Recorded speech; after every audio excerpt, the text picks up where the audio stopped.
अन्य समाचार तरफ नजर કરીએ તો દેશભરના દેવાદારોને ટૂંક સમયમાં મળશે રાહત। આજે સુપ્રીમ કોર્ટમાં પીઆઈએલ દાખલ કરવામાં આવી હતી। દેશના તમામ સાંસદોને લખવામાં આવ્યો હતો પત્ર। દેશભરમાંથી કુલ 15 લાખ દેવાદારો સુપ્રીમ કોર્ટમાં પહોંચ્યા હતા। નિર્મલા સીતારમણે ગૃહમાં કહ્યું હતું કે બેંક લોન લેનારાઓને હેરાન ન કરે। देश भर में इस वक्त कर्जा माफी को लेकर एक मुहिम चल रही है।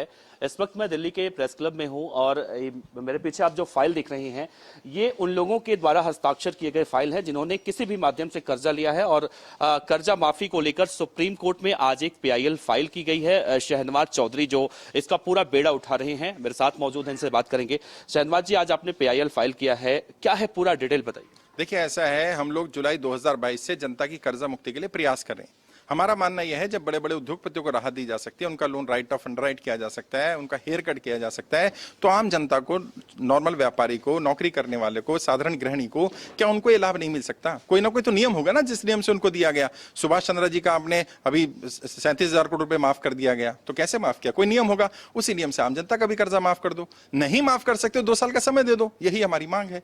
उसी के लिए हम लोग सुप्रीम कोर्ट में जा रहे हैं पीआईएल लगाने। आपने कहा कि देश भर के सभी सांसदों को आपने चिट्ठी लिखी थी, उनकी तरफ से किस तरह का जवाब आया? आपने ये भी जिक्र किया गुजरात के एक सांसद, उन्होंने कुछ सीधे मुंह बात नहीं की, उन्होंने कुछ और कहा। कौन थे वो सांसद, क्या कुछ कहा? अभी मैं मिलवा देता हूं, गुजरात के हमारे प्रभारी होंगे, उनसे बात कर लीजिएगा, वो बताएंगे एग्जैक्ट टर्म में, क्योंकि गुजराती में बात की थी। उनका साफ साफ ये कहना था कि भाई अगर आप जनता की कर्जा मुक्ति के लिए प्रयास करना चाहते हो तो आप चुनाव लड़ो, सांसद बनो और आप जाकर के सदन में कर्जा माफ कर दो।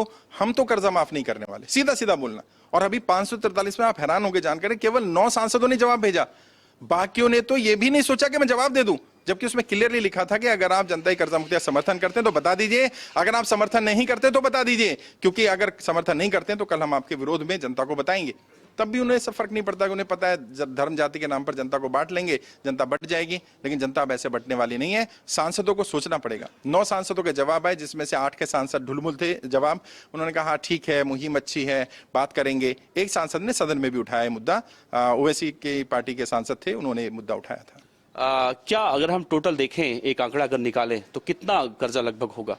देखिए, हमारे पास जो है, हमने मोटा मोटा कैलकुलेट किया था तो लगभग 15 लाख लोग जो जुड़े हैं उनका लोन जो कैलकुलेट किया लगभग 1.5 लाख करोड़ रुपए के आसपास अमाउंट बन रहा है। और अगर किसानों का भी इसमें ऐड कर दिया जाए, जो किसानों की मांग है, तो लगभग 10 या 12 लाख करोड़ रुपए पड़ेगा। जो अमीरों का 9 साल में माफ किया है वो इससे ज्यादा है।